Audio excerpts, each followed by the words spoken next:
की जय, भारत माता की जय, छत्रपती शिवाजी महाराज की जय, धर्मवीर छत्रपती संभाजी महाराज की जय, जय भवानी, जय शिवाजी, जय भवानी, जय शिवाजी, वंदे मातरम, वंदे मातरम, वंदे मातरम। आजच्या विजय उत्सव प्रसंगी आपल्यामध्ये उपस्थित असलेले आपले महाराष्ट्राचे अध्यक्ष माननीय रवींद्र चव्हाणजी, मंगल प्रभात लोढाजी, नार्वेकरजी, किरीटभाई, या ठिकाणी उपस्थित योगेशजी, आपले सर्व आमदार, सोमादिदी, या ठिकाणी उपस्थित सर्व पदाधिकारी आणि उपस्थित सर्व भगिनी आणि बंधूंनो, आजचा दिवस आपल्या सर्वांकरता एक अतिशय ऐतिहासिक दिवस आहे।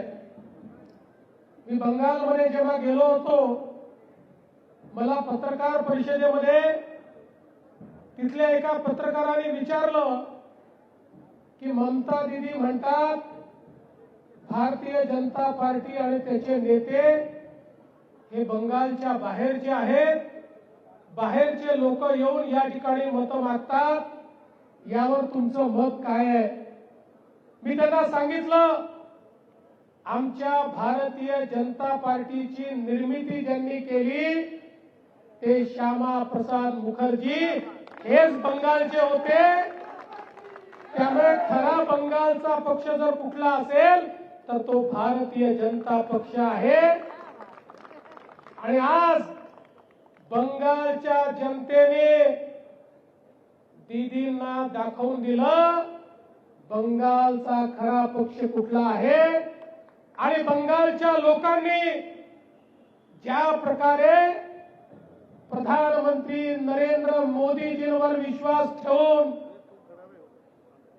केवळ परिवर्तन नाही, बंगालमध्ये महापरिवर्तन करून दाखवलं। परिवर्तन नाही, महापरिवर्तन।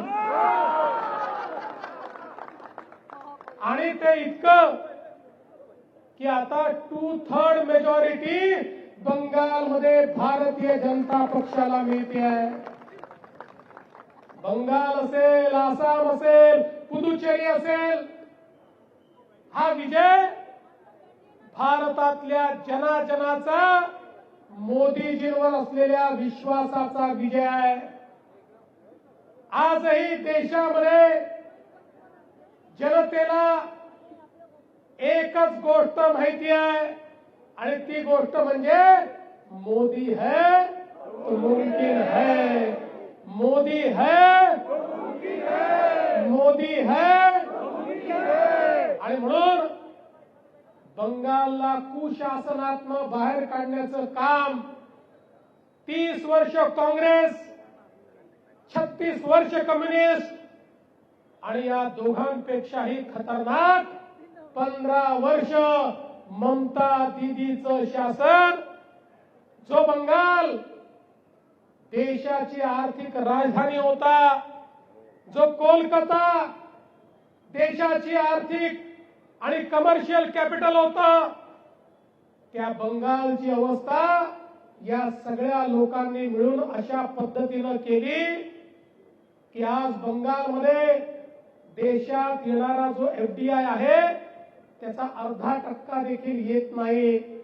जो बंगाल देशातलं पहिलं औद्योगिक राज्य होतं, त्या बंगालमधनं 7,000 मोठ्या इंडस्ट्रीज बंगाल सोडून चालल्या गेल्या। त्या बंगालची अवस्था ही जंगल राजची अवस्था त्या ठिकाणी झाली। आणि मग त्यात माननीय मोदीजींनी बंगालचं जे विजन मांडलं, ज्या प्रकारे बंगालच्या लोकांच्या मनामध्ये मोदीजींनी आशेचा किरण जागृत केला। एकीकडे दीदीचं कुशासन होतं आणि दुसरीकडे मोदीजींच्या माध्यमातून बंगालमध्ये हजारो कोटी रुपयांची कामं चालली होती। रस्त्यांची कामं, हायवेची कामं, गुंतवणूक, मोठ्या प्रमाणात मेट्रोची कामं। त्यामुळे जनतेला हा विश्वास बसला की कोणी जर परिवर्तन बंगालमध्ये घडवू शकतं तर त्या व्यक्तीचं नाव नरेंद्र मोदीजी आहे।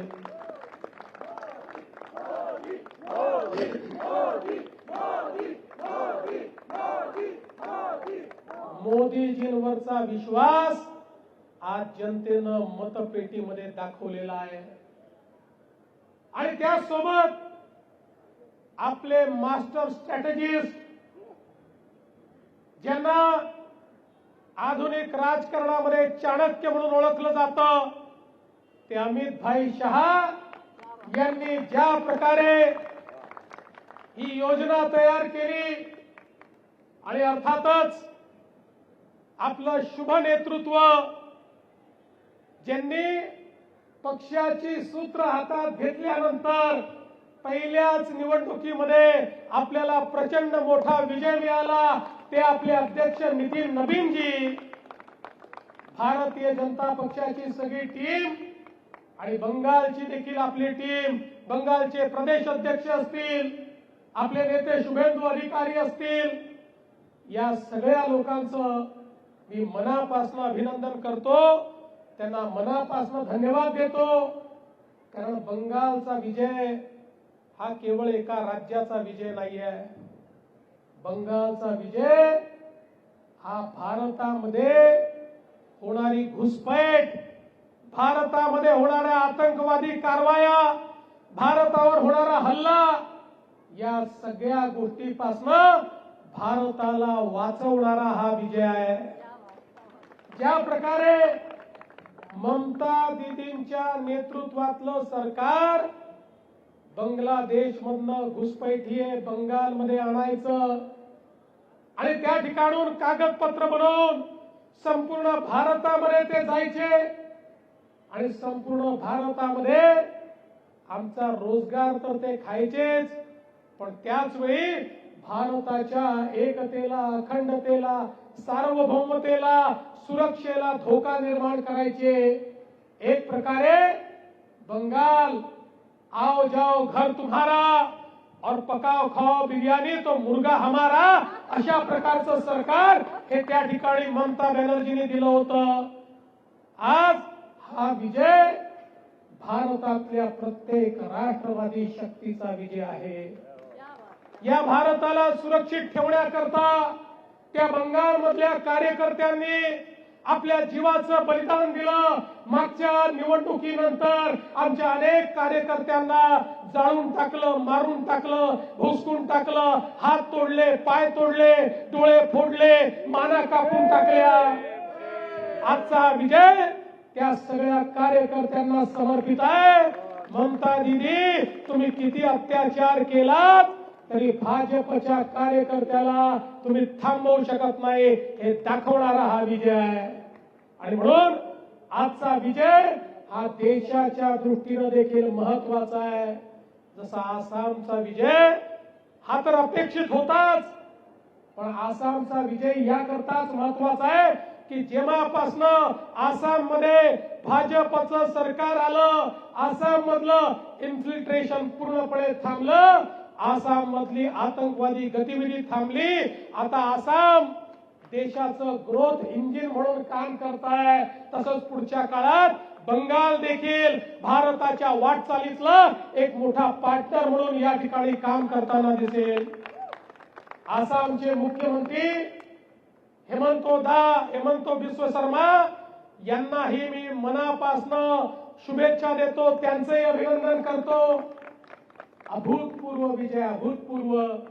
याचं कारण गेले 2 विजय 60 जागा आपल्याला मिळाल्या होत्या, 2-4 लोक इकडून तिकडून घ्यायची गरज पडली होती, पण आता कोणाची गरज नाही, म्हणजे आपले मित्र आहेत ते ठरतील सोबत, पण एकट्या भाजपला 2/3 मेजॉरिटी मध्ये आसाममध्ये देखील जनतेने पोचवला आहे. हा मोदीजींचा करिश्मा आज आपल्याला या ठिकाणी पाहायला मिळालेला आहे.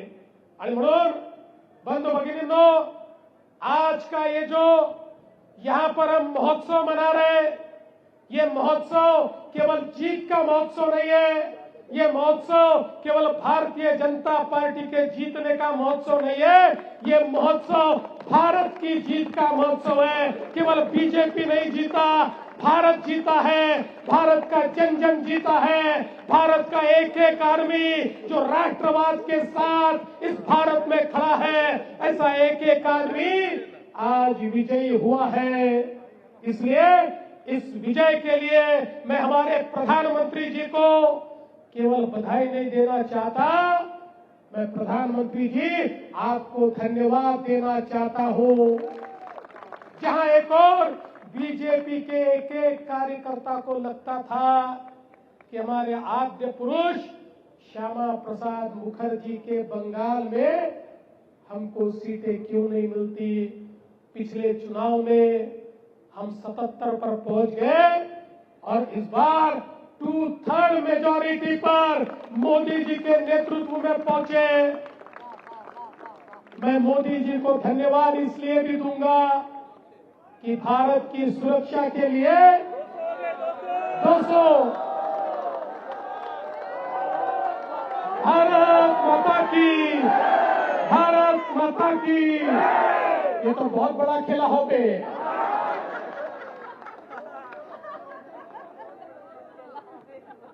इसलिए मैं माननीय प्रधानमंत्री जी को धन्यवाद दूंगा. प्रधानमंत्री जी ने जिस प्रकार से मेहनत की है और जिस प्रकार से प्रधानमंत्री जी को बंगाल में रिस्पांस मिल रहा था, हम सब ने देखा. उसी समय हम समझ रहे थे एक इस प्रकार से हुजूम हमको देखने को मिलता था, एक उत्साह देखने को मिलता था, मानो गांव के गांव खाली होकर प्रधानमंत्री जी को देखने के लिए आते थे और उनके चेहरे पर एक ही बात दिखती थी कि हम तो अब समाप्त हो गए. हमारी आने वाली पीढ़ियां अगर कोई संवार सकता है तो वो मोदी जी संवार सकते हैं. ये समझकर लोग मैदान में आए और हमारे अमित भाई ने तो टीएमसी के गुंडों को ऐसे बंद कर दिया. टीएमसी के गुंडों में हिम्मत ही नहीं रही कि आकर वो कोई हंगामा खड़ा कर पाए. देश के इतिहास में ये पहला चुनाव है बंगाल में जहां पर किसी की मौत नहीं हुई, जहां पर कोई घायल नहीं हुआ. अगर देश के फोर्सेस चाहे तो किस प्रकार से काम कर सकते हैं. मैं तो चुनाव आयोग को धन्यवाद देना चाहता हूं कि आपने वो करके दिखाया है कि देश का लोकतंत्र आज ऊंचा हुआ है और हम पूरी ऊंचाई के साथ भारत रत्न डॉक्टर बाबा साहब आंबेडकर जी को धन्यवाद देते हैं कि आपने जो लोकतंत्र हमको दिया उसका विजय हमने पहली बार बंगाल के अंदर इस चुनाव में आज देखा है. दोस्तों, हमारे अमित भाई ने जिस प्रकार की स्ट्रेटेजी तैयार की, हमारे अध्यक्ष नितिन नवीन जी ने जिस प्रकार का काम किया, हमारे बंगाल के प्रदेश अध्यक्ष हो, हमारे शुभेंदु अधिकारी हो, हमारे जो असम के अध्यक्ष है, हमारे असम के मुख्यमंत्री हेमंत बिस्वा शर्मा है और तमाम कार्यकर्ता है, इन सभी को मैं बधाई देना चाहता हूं. और मैं ये कहना चाहता हूं, इस विजय के साथ भारत के 78% भूभाग पर बीजेपी और एनडीए का शासन आ चुका है. 78% भारत की भूमि पर अब बीजेपी और एनडीए ये शासन कर रही है और मोदी जी के नेतृत्व में भारत निरंतर आगे बढ़ रहा है. अब मुझे पता है अब हमारे कम्युनिस्ट तो सारे राज्यों से आउट हो गए, लेकिन बंगाल की हार के बाद अब आश्चर्य मत मानना कि आज या कल ममता दीदी प्रेस कॉन्फ्रेंस करेगी और ईवीएम पर ठिकरा फोड़ेगी। क्योंकि केरल में तो ईवीएम सही चलते हैं, लेकिन बंगाल में ईवीएम बदल जाते हैं। लेकिन आप एक बात यकीन मानिए, ये करारा जवाब उन सभी को है जिन्होंने देश के इंस्टीट्यूशंस को अपमानित किया, जिन्होंने देश के जो इंस्टीट्यूशन हमारे संविधान ने तैयार किए, जो इंस्टीट्यूशन भारत रत्न डॉक्टर बाबा साहेब अम्बेडकर जी ने हमको दिए, उनको अपमानित करने का काम जिन जिन लोगों ने किया, उनको एक करारा जवाब है। जो कहते हैं इलेक्शन कमीशन गलत है, जो कहते हैं सुप्रीम कोर्ट गलत है, जो कहते हैं रिजर्व बैंक गलत है, जो कहते हैं सीएजी गलत है, जो कहते हैं देश की संसद गलत है, ऐसे सभी को करारा जवाब आज बंगाल की जनता ने देकर दिखा दिया कि हमारे संविधान ने जो संस्थाएं तैयार की है, उन संस्थाओं की ताकत क्या है, ये अब दुनिया ने देखा है। इसलिए मैं आप सभी को आज के इस विजय की बहुत शुभकामनाएं देता हूं, आप सभी को बहुत धन्यवाद देता हूं। आपण सगळे लोक आज मनापासून या ठिकाणी खुश आहोत आणि मला विश्वास आहे की मोदीजींच्या नेतृत्वात हा विजयाचा रथ असाच पुढे जात राहील। मगाशी आमचे नवनाथ म्हणाले, मी ज्या ज्या ठिकाणी गेलो त्या त्या ठिकाणी विजय मिळाला। नवनाथ, तुम्ही जरी गेले असते तरी एवढाच विजय मिळाला असता, काळजी करू नका। हा विजय कुठल्या देवेंद्र फडणवीसच्या जाण्याने नाही, हा मोदीजींवरच्या विश्वासाचा विजय आहे। लोकांनी ठरवलं होतं केवळ मोदीजींचा संदेश घेऊन त्यांच्यापर्यंत पोहोचायचं होतं। जिथे आज्ञा झाली त्या त्या ठिकाणी तो संदेश घेऊन पोहोचलो, लोकांना संदेश दिला आणि लोकांनी सांगितलं काळजी करू नका, आम्ही तर मोदीजींच्याच पाठीशी आहोत। आणि लोकांनी निडरतेनं न घाबरता 92% वोटिंग करून बंगालमध्ये दाखवून दिलं आणि लोकशाहीचा विजय झाला। आता उद्या सकाळी 9 वाजता पुन्हा लोकशाही पराजित झाली असं जरी आपल्याला ऐकायला मिळालं तरी देखील गांजा कुठे मिळतो हे मला सांगा। मी गृहमंत्री आहे, त्याच्यावर कारवाई केल्याशिवाय राहणार नाही।